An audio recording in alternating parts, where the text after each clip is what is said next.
Hello दोस्तों, Harshika accounting में आप सभी का फिर से स्वागत है। तो आज की इस वीडियो में हम ये देखने वाले हैं कि आप ट्रांसपोर्टेशन का अकाउंटिंग कैसे कर सकते हैं।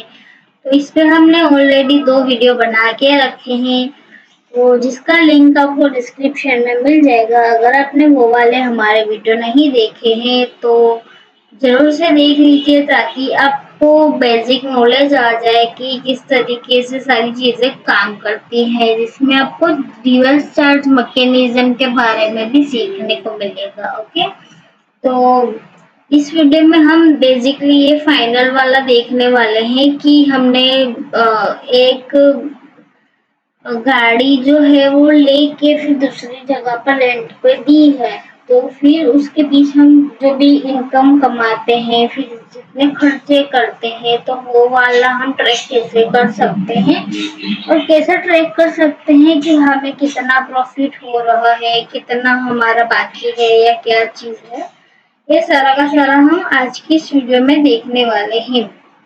तो नमस्कार दोस्तों, हर्षिका अकाउंटिंग में आप सभी का फिर से स्वागत है। तो अगर आपने हमारी चैनल को सब्सक्राइब नहीं किया है तो सब्सक्राइब जरूर से कर ले और नोटिफिकेशन बेल को भी ऑन कर ले, ताकि आने वाले वीडियो का नोटिफिकेशन आपको मिलता रहे। और अगर आपने हमारा व्हाट्सएप और टेलीग्राम ग्रुप ज्वाइन नहीं किया है तो लिंक आपको डिस्क्रिप्शन में मिल जाएगा, वहां से आप चेकआउट कर सकते हैं।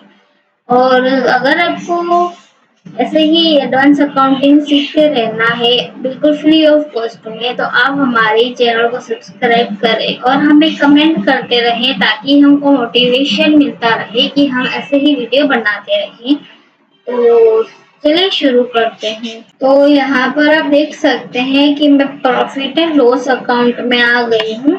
तो यहाँ पर हमने मैंने जैसे 2 वीडियो में आपको बताया था कि मैंने यहाँ पर लॉली फ्लाइट करके एक लेजर क्रिएट करा है, जिसमें मैंने एंट्री करी है कि मैंने कौन सी गाड़ी जो है वो ली है, और फिर आगे मैंने उसको चढ़ाया है रेंट पे और उसमें मैंने कितना कमाया है। ओके, तो यहाँ पर आप देख सकते हैं कि ये मैंने गाड़ी जो है वो ली है यहाँ से, तो वो हमारा डायरेक्ट एक्सपेंस में आ गया।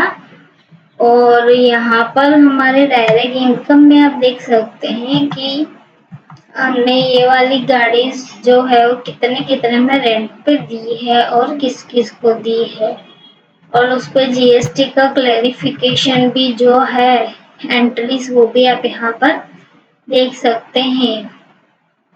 और यहाँ से आप देख सकते हैं कि आपका यहाँ पर हमने कोई भी खर्चा जो होता है वो नहीं लगाया है, तो उसकी एंट्री हमें यहाँ पर करनी रहती है।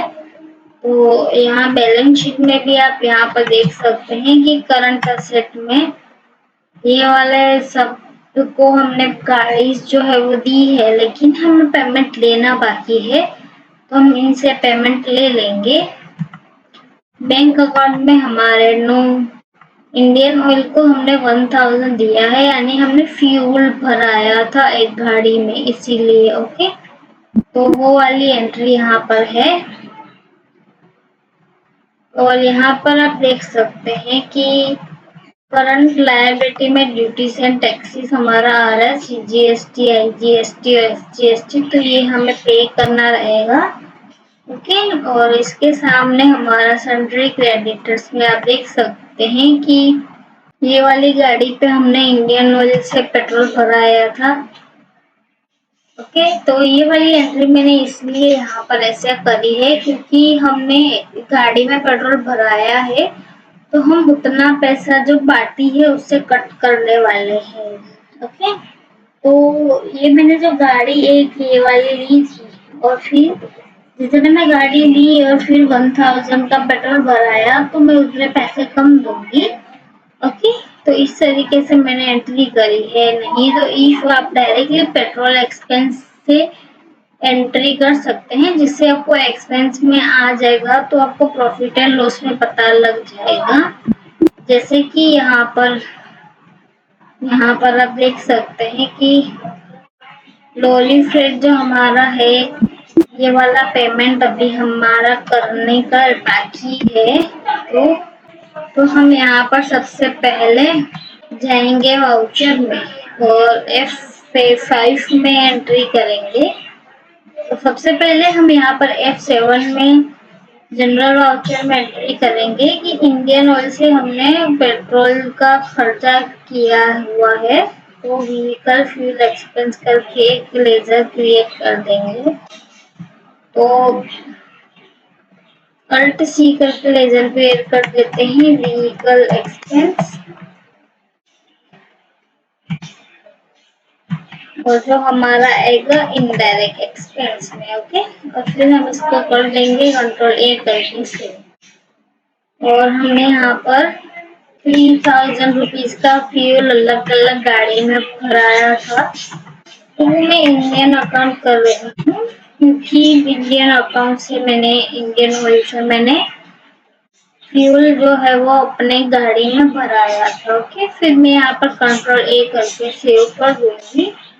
और अब आपको आ जाना है F5 में, और बैंक से मैंने यहाँ पर डायरेक्टली पेमेंट कर दिया है। जो इंडियन ऑयल का पेमेंट है 3000 रुपीज का, तो मैं यहाँ पर कर दिया है और कंट्रोल A करके सेव कर दिया है। और आप नीचे डिस्क्रिप्शन लिख सकते हैं कि कौन सी गाड़ी में आपने कितना करा था, या कॉस्ट सेंटर भी एप्लीकेबल करके एंट्री कर सकते हैं। इधर आपने अब यहाँ पर आपने जो गाड़ी ली थी तो उसका भी पेमेंट करना रहता है जो ड्यू है। इस वाली गाड़ी का आपका 6000 ड्यू है, तो आप 6000 क्लियर कर देंगे।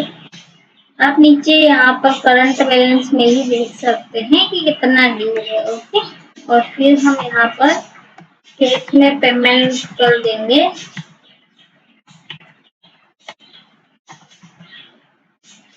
दूसरी हमारी जो गाड़ी है इसका 6000 ड्यू है, तो ये भी एंट्री हमने कर दी यहाँ पर। ओके, और फिर ऐसे ही आपको रिसिप्ट होती है। आपने जिस जिस क्लाइंट को पेमेंट गाड़ी रेंट पे दी है तो वो क्लाइंट भी आपको पेमेंट करेंगे, तो वो यहाँ पर आएगा। जैसे कि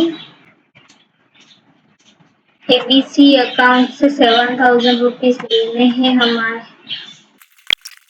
और कंट्रोल A करके सेव कर देंगे। और ऐसे ही हम SBI अकाउंट में हमें दूसरा जो मिलता है विकासन से पेमेंट लेना है 8000 रुपीज का, वो भी हमने यहाँ पर ले लिया। और फिर यहाँ पर हम जैसे जैसे आपको पेमेंट आ रहा है वो कर देना है। जैसे गोल्डन एरा कंपनी से कुछ भी नहीं आया है, और इस तरीके से तो हमने यहाँ पर सारे के सारे जो ड्यूज थे वो हमने भी क्लियर कर दिए हैं, और हमको सारे के सारे ड्यूज जो है वो आ गए हैं। वो वाली एंट्री हमने यहाँ पर सारी कर दी है। तो ये वाले अमाउंट जो मैंने नीचे लिखा है वहां से ले लिए है और कंट्रोल A करके सेव कर दिया है। तो यहाँ पर आप देख सकते हैं कि हमारा सन्ड्री डेब्टर्स भी खाली है, यानी कि हमें सारा का सारा पेमेंट जो है वो मिल गया है। और कैश इन हैंड हमारा इतना है, आप देख सकते हैं। और इसके साथ में बैंक अकाउंट में भी इतना पैसा हमारा आया है और गया है, वो भी एंट्रीज आप यहाँ पर देख सकते हैं। और साथ में यहाँ पर आपको प्रॉफिट एंड लॉस दिख जाएगा। करंट लायबिलिटी में आपको ये वाला पेमेंट जो है वो कर देना है। ITC जितनी मिलती है उसके सामने एडजस्ट करके। तो GST पे भी हमने ऑलमोस्ट एक वीडियो बना के रखी है कि कैसे आपको एडजस्टमेंट की एंट्री करके पेमेंट की एंट्री करनी है। और आप प्रॉफिट एंड लॉस पे देख सकते हैं कि आपने 13,000 का एक्सपेंस किया है, जिसके सामने आपको 26,000 रुपए का इनकम हुआ है। इसके सामने आपका इतना खर्चा है। इसके साथ साथ आप सैलरी एक्सपेंस जो होता है, अदर जो भी एक्सपेंस रहते हैं वो सारे के सारे इंक्लूड कर सकते हैं। तो ये बेसिकली इसी तरीके से हमारा ट्रांसपोर्टेशन का अकाउंटिंग होता है। तो इफ आपको अगर कोई क्वेरी है तो आप हमें कमेंट में पूछ सकते हैं। और साथ में अगर आपको वीडियो अच्छा लगा है तो आप हमारे चैनल को सब्सक्राइब करके कमेंट में जरूर से बताएं कि आपको हमारे वीडियोस कैसे लगते हैं। और साथ में हमारे चैनल को सब्सक्राइब करके हमारा व्हाट्सएप और टेलीग्राम ग्रुप ज्वाइन कर लें। और जीएसटी का रजिस्ट्रेशन आपको लाइव सीखना है तो वो भी आप कमेंट में बता सकते हैं। जितने ज़्यादा हमें कमेंट मिलेंगे उतना ही जल्दी हम आपको जीएसटी का रजिस्ट्रेशन लाइव सिखाने वाले हैं।